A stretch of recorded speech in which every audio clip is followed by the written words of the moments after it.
Hi guys, welcome back to my channel, and I have here a new video tutorial about how to use your travel fund in Cebu Pacific. Meron akong client na kinancel ko yung flight niya dahil hindi niya masakyan dahil kulang yung travel documents niya. That is why I advise sa lahat ng mga travelers na before you book a ticket, make sure na nakipag-coordinate na kayo sa inyong local government unit para tatanggapin kayo kasi kailangan din ng letter of acceptance from your LGU.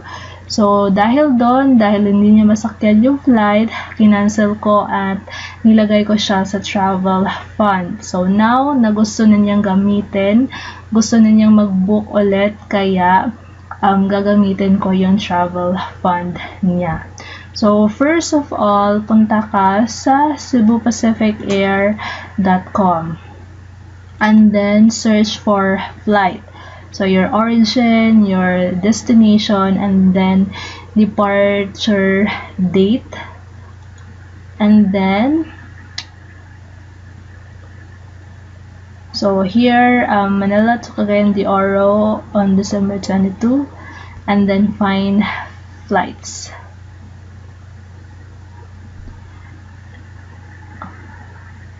And then, select a time.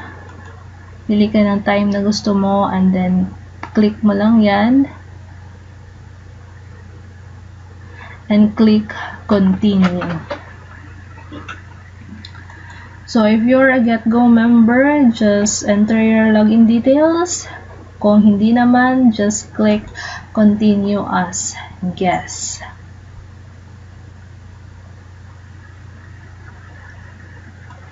And enter your information. So, title,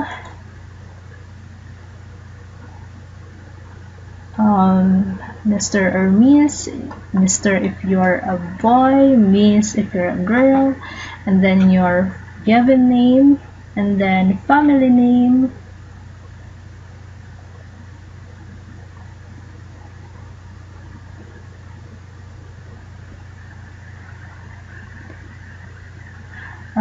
date of birth, month, day, and year.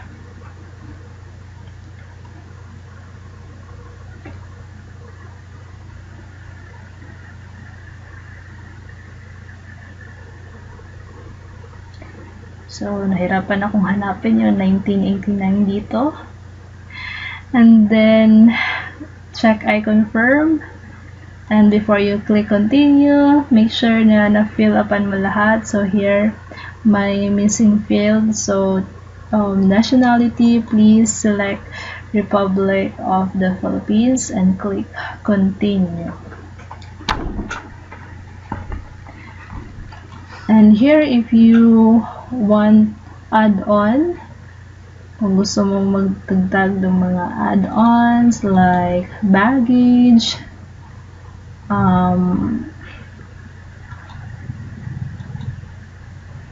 kung wala ka naman, proceed without add-ons and click yes.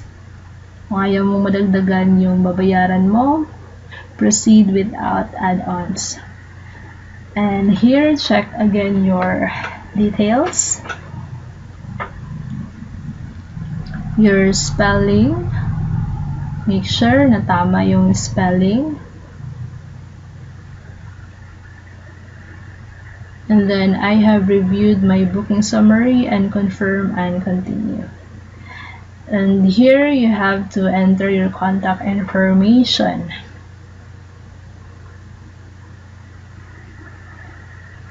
Mobile number, enter your mobile number.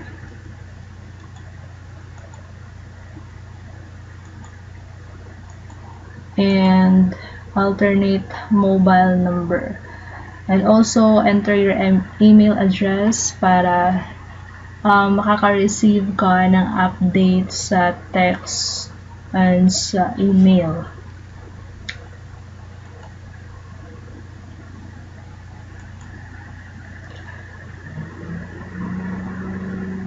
Next is, how would you like to pay? credit card, PayPal, payment centers, Alipay are travel fund. Since we are going to use travel fund, just select travel fund.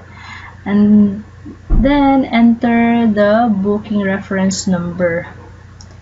So,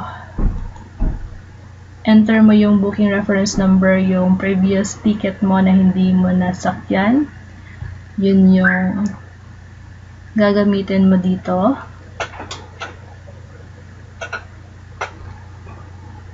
So, I'll check my email kasi nag-email sa akin si Bookpack na okay na yun, travel fund. So, I check, I fully understand. And then, click use travel fund.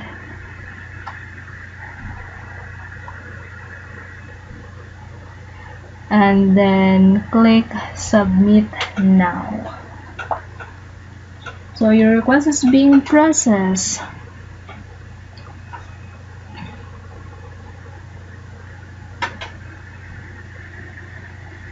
And your booking is confirmed. So, meron lang reminder dito na guests bound for Cagayan de Oro are required to fill out the pre-arrival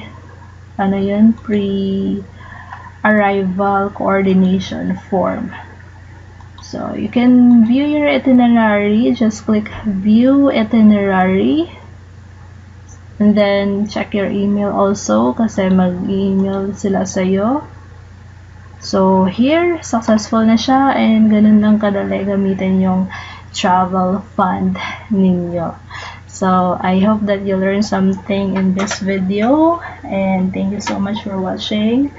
And don't forget to like and subscribe. Bye guys! Stay safe!